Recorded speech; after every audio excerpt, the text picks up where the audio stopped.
So, had a disappointing day on Sunday. As you can tell, the colour of this Rebel is not the same colour as mine. And the reason being is, mine's gone away for repair. Not really had a lot of luck with bikes, to be fair. With the Triumph last year, Triumph Bonneville, getting knocked off on that in Ipswich, me and the wife. And then on this Sunday, there was a vintage run from Ipswich, starts at Christchurch Park, then goes to Felixstowe. We had a lovely day, weather was glorious. Stayed quite late and had sort of a meal on the front. And when I come back, saw a note left. Obviously this is not my Rebel, but there was a note tucked in. I've got the screen on my one, as you can remember. There was a note tucked in there. Initially, you picked it up with a number on and a name. So I thought, someone want to buy me a bike or something like that, and just left a note.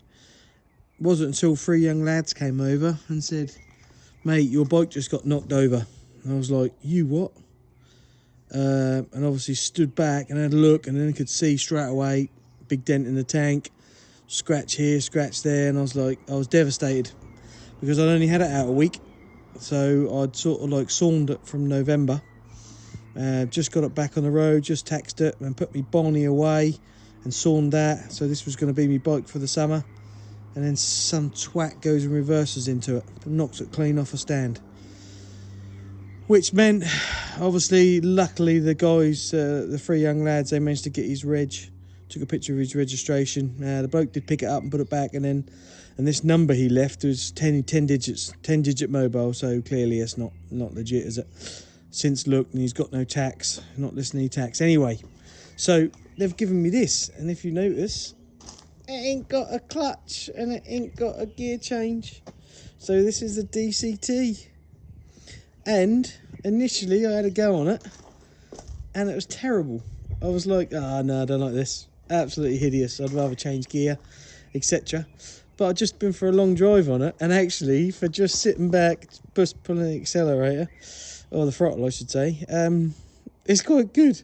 And actually I went on, my boy's got a 50cc, little Motorini.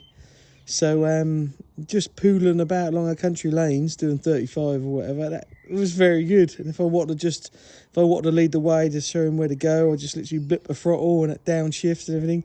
It's actually quite fun.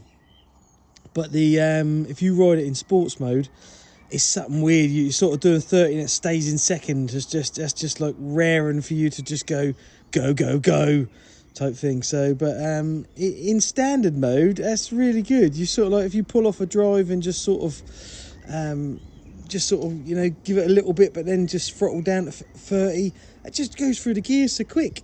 But this is obviously the sort of the burgundy one. It came with a seat on the back, but it says on there, this motorcycle is not insured to carry a pillion. So basically all I did was took it off, because I liked the look when I got my brown one before I put the sissy bar on the back. I rode it like this because I just thought that looked a lot cooler, more bobberish type thing. So yeah, so this is a 2021. It's only done 3,000 miles, but look at the state of the exhaust on it, on the bottom there. Look, that looks bloody horrible. So they're obviously not going to last too well, are they? But obviously we don't know what sort of life it's had, but other than that, it's fairly clean. And at least I got a bike. So got knocked on. I rung them on Sunday when it happened, literally, because it was bank holiday. So it's bank holiday Monday. On the Tuesday, I got a phone call about 9 o'clock saying, right, your bike's going to be dropped off today between 11 and 3. So it's like the first working day again. And you're going to have a Rebel and it's going to be a DCT. And when they said it's going to be DCT, I was, a bit like, oh, that's going to be hilarious to have a go on. But then when I first rode it, like I say, it didn't feel right. The only thing I would really miss, if I was honest, is if when I got to like you're approaching like a tunnel and you want to blip it, pull a clutch in and blip it. And obviously I had a Vance & Hines exhaust on that, so that's the standard exhaust. So that don't look too bad. To be fair. But other than that, yeah. So we'll see how we get on with it. Nice one.